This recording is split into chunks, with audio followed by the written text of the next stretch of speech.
Jesus is God who became a man to save man. Kabaya.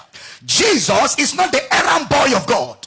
Jesus is not a messenger of God. Jesus is God himself who became a man to save man. As God, he couldn't come to earth. Earth does not have the capacity to carry God. So since he has to save you, because the fall of Adam made man a destitute, the fall of Adam made man a refugee, the fall of Adam made man hopeless, Adam committed global genocide. As in Adam all died. Kabaya. So in Adam, man became hopeless, helpless. So God saw that man didn't have the resources to rescue himself. Man was bankrupt. Man was at -0. Man couldn't redeem himself. That's why when a man thinks by his good works he can qualify, he doesn't know what he's talking about. God saw the helplessness and the hopelessness of man. So God said, but I love man. Even though man does not have the wherewithal to help himself, I, God, will become a man. Because the legality of redemption is that man sold, man must buy back. God cannot buy man. Because if God does, it will be injustice. It's like using a nuclear weapon to kill a fly. It's a waste of resources. So in order for God to save man, God stepped down. God stepped down, compressed himself in a body that the earth can accommodate, and came to earth as Christ. So Christ is the name of God's humanity. Christ is the name of God's humanity. When God compressed himself in a body and came to earth as Christ, that was the demonstration of love. The book of Romans says God commended. The word commended is demonstrated. God demonstrated his love towards us in that while we were yet sinners. That is why it is called grace. The word grace in the Hebrew is the word chen. The word chen means God bestowing on a man that is of no use, can never be of any use in eternity, his resources. God came to man and said, I know you are useless. You can never be of use to me and to yourself. But I have decided to bestow my love on you. The word chen in the Hebrew, it has another shade. It's called chenan.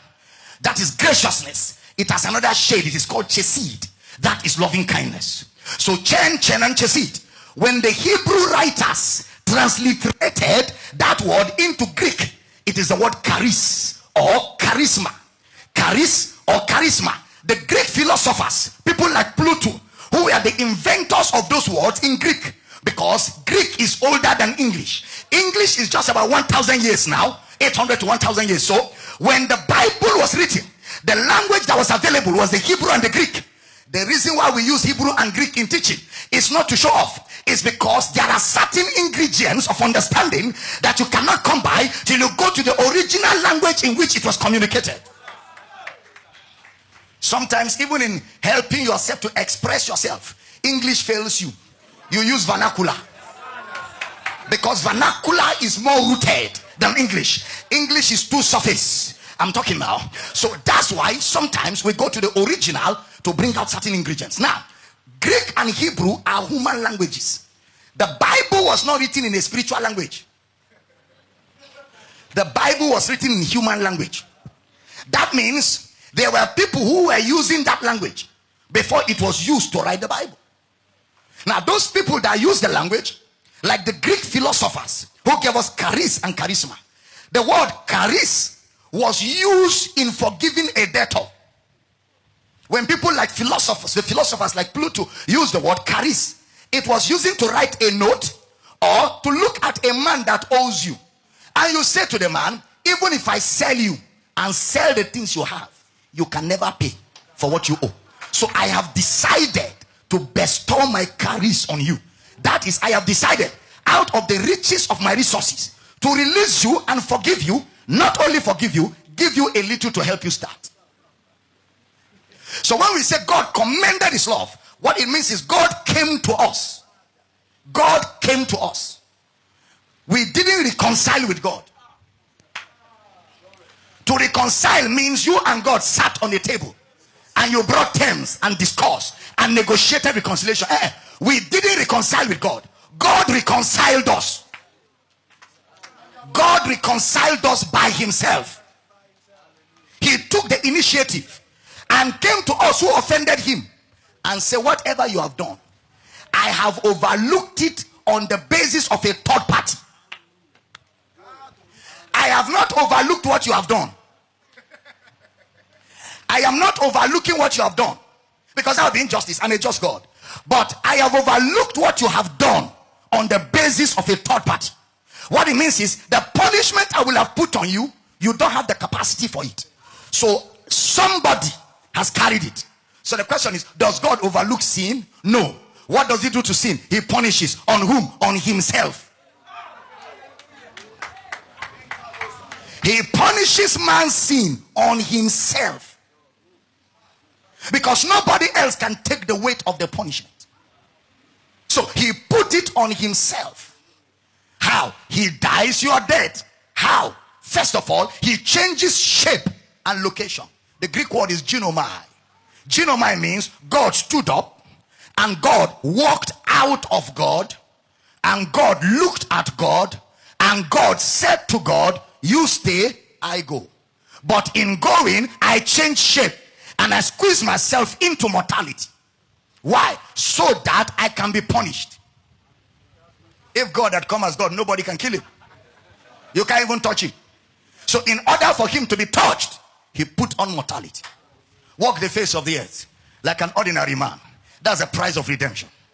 That's the price to buy you. God was walking the dusty roads.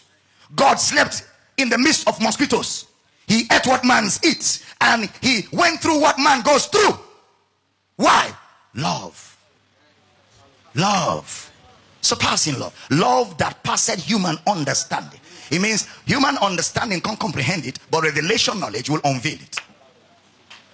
As a human, you can't understand that love. But as a man born of God, you can understand that love. Because it's beyond human understanding. How can a man I have offended with everything? A man have done everything to hurt, and even after I'm forgiven, I will still hurt him. Because I don't have what it takes not to hurt him. I don't have it. So even after I'm forgiven, I will still make mistakes. Yet, he has secured me. Past, present, future. The love of God. Have you ever asked yourself why Jesus will cry that kind of cry? Father, take away the cup. Have you ever asked what was in that stupid cup? Why wouldn't Jesus just kick the cup? No, it was not about the cup. It was about what was inside. The price of rescuing man. Jesus looked at the weight of the pain he has to pay from eternity past to eternity future. All of man's sin, God calculated everything man was capable of ever doing in his mind. All sins that man could possibly commit, put all together on Christ. That's the love of God. And he died. And he died and paid the price. Now, follow me carefully. The fall of Adam brought separation. The power of Satan is the separation of man from God. Outside separation, Satan has no power. That separation is what we call death.